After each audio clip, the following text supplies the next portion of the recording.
बिस्मिल्लाहिर्रहमानिर्रहीम। अस्सलाम वालेकुम स्टूडेंट्स, मैं आपका टीचर काशिफ़ रज़ा। आज के इस लेक्चर में हम सेकंड ईयर केमिस्ट्री के ऑर्गेनिक पोर्शन को स्टडी करने जा रहे हैं। इसमें हम ऑर्गेनिक केमिस्ट्री, इसका इंट्रोडक्शन और जो बेसिक फीचर्स हैं ऑर्गेनिक कंपाउंड्स के, उनकी स्टडी करेंगे। तो सबसे पहले ऑर्गेनिक कंपाउंड्स होते क्या हैं?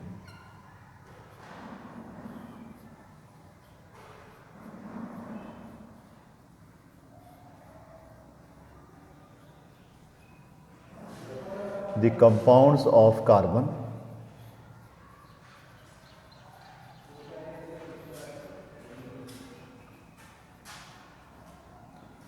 and hydrogen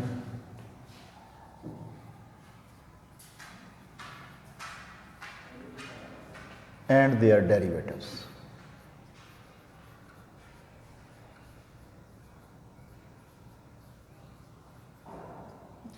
कि कार्बन और हाइड्रोजन के कंपाउंड्स और उनके डेरिवेटिव्स, जिनके अंदर कार्बन जो है वो उन कंपाउंड्स का लाजमी हिस्सा हो, वो कंपाउंड्स कहलाते हैं organic compounds. The compounds of carbon and hydrogen which are said to be hydrocarbons and their derivatives are called organic compounds. ठीक है, तो शुरू में ये बात कंसीडर की जाती थी कि ऑर्गेनिक कंपाउंड्स को हम लेबॉर्ट्री में तैयार नहीं कर सकते। इनको तैयार करने के लिए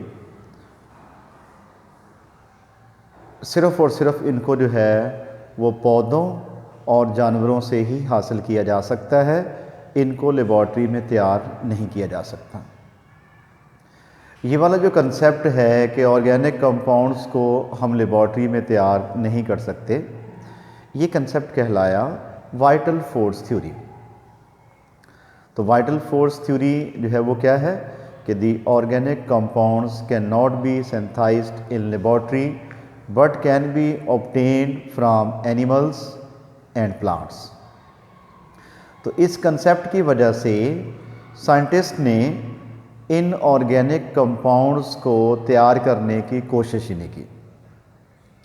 जब ये कंसेप्ट ज़हन में बैठ गया कि हम ऑर्गेनिक कंपाउंड्स को तैयार नहीं कर सकते, उसके बाद साइंटिस्ट ने बाकायदा इन कंपाउंड्स को तैयार करने की कोशिश ही नहीं की।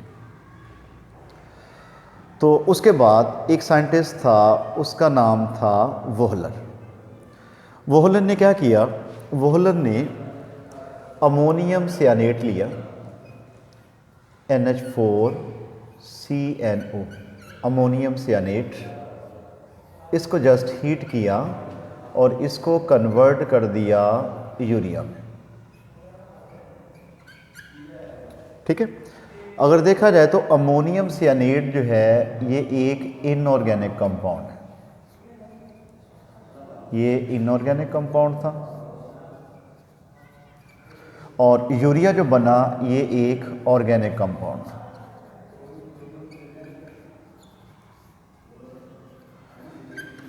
जो पहले कंसेप्ट था कि ऑर्गेनिक कंपाउंड्स को हम लेबॉर्ट्री में तैयार नहीं कर सकते, वो गलत हो गया, क्योंकि वोहलर ने अमोनियम सियानेट को यूरिया में कन्वर्ट कर दिया। इसको जब हीट किया तो इसको यूरिया में कन्वर्ट कर दिया। तो एक रिसर्च पॉइंट जो है वो साइंटिस्ट को मिल गया कि जो पहले कंसेप्ट बैठा हुआ था ज़हन में कि हम ऑर्गेनिक कंपाउंड्स को तैयार नहीं कर सकते, उसके बाद उनको एक रिसर्च का पॉइंट मिल गया। सो साइंटिस्ट ने बाकायदा इसकी जो है वो तैयारी करना शुरू कर दी और इतने ज़्यादा ऑर्गेनिक कंपाउंड्स जो हैं वो लेबॉर्ट्री में तैयार हो गए कि इनकी स्टडी के लिए एक अलग से ब्रांच जो है वो बनाना पड़ी और वो ब्रांच कहलाई ऑर्गेनिक केमिस्ट्री। तो ऑर्गेनिक केमिस्ट्री क्या होती है? वो इन्हीं कंपाउंड्स की, कंपाउंड्स ऑफ कार्बन और हाइड्रोजन और उनके डेरिवेटिव्स की स्टडी करती है जो केमिस्ट्री की ब्रांच, वो कहलाती है क्या? ऑर्गेनिक केमिस्ट्री जो है वो कहलाती है। अच्छा जी, तो बहुत सारे कंपाउंड्स ऐसे भी हैं कि जिनके अंदर कार्बन तो होती है लेकिन वो ऑर्गेनिक इन नेचर नहीं होते। मसलन कंपाउंड्स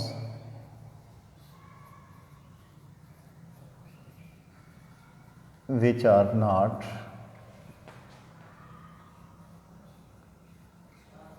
organic in nature।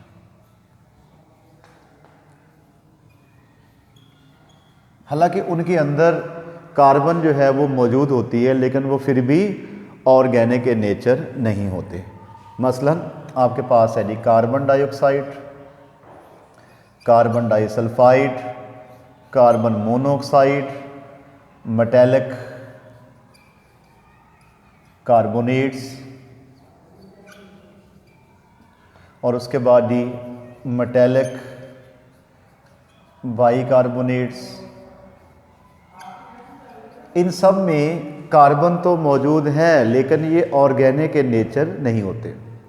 उसकी वजह ये है कि इन कंपाउंड्स का जो ओरिजिन होता है वो मिनरल्स होते हैं।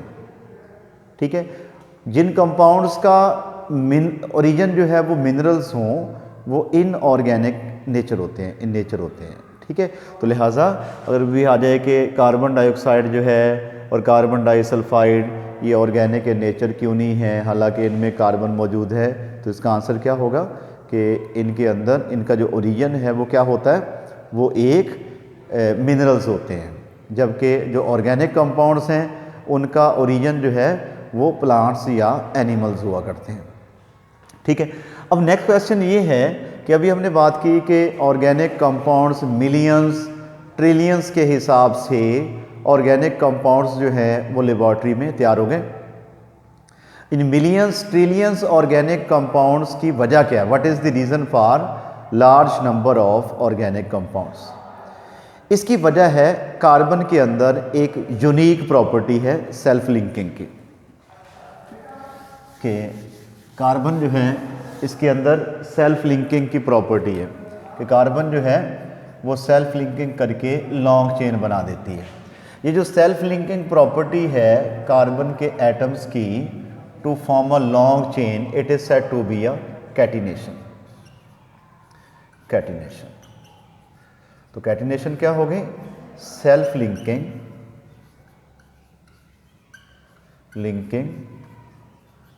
Property of carbon atoms to form long chain। कि कार्बन के एटम्स की सेल्फ लिंकिंग करके लॉन्ग चेन बनाने की जो प्रॉपर्टी है, this property is said to be a catenation. तो it is all because of the catenation कि कार्बन जो है इसके ऑर्गेनिक कंपाउंड जो हैं ये बहुत ज़्यादा बेशुमार बन गए और बन रहे हैं। किस वजह से?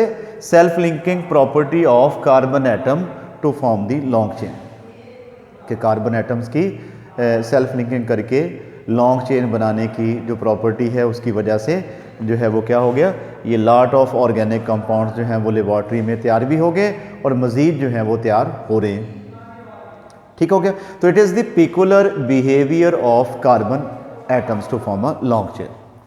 और दूसरे नंबर पे अगर हम बात करें अल्कीन्स की या ऑर्गेनिक कंपाउंड्स है आपके पास इथेन।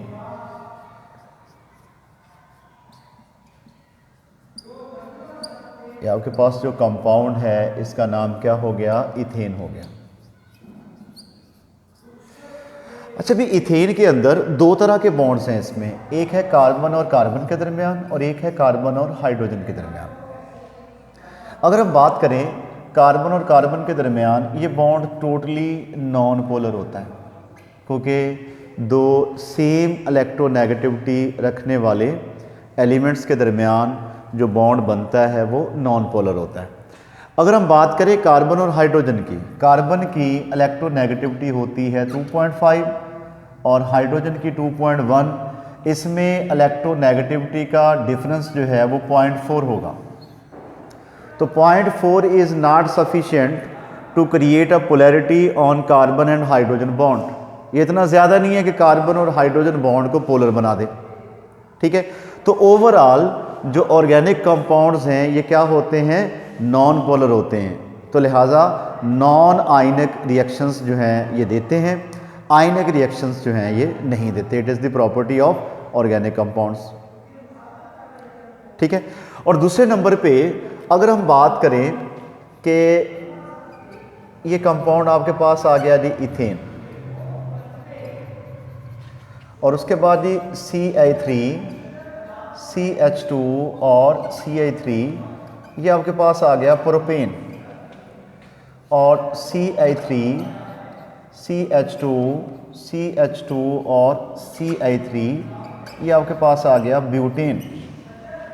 अब इन दोनों के अंदर फ़र्क इस जो है वो ग्रुप का है, इन दोनों के अंदर फ़र्क इस ग्रुप का है, यानी कि ऑर्गेनिक कंपाउंड्स में होमोलोगस सीरीज़ पाई जाती है।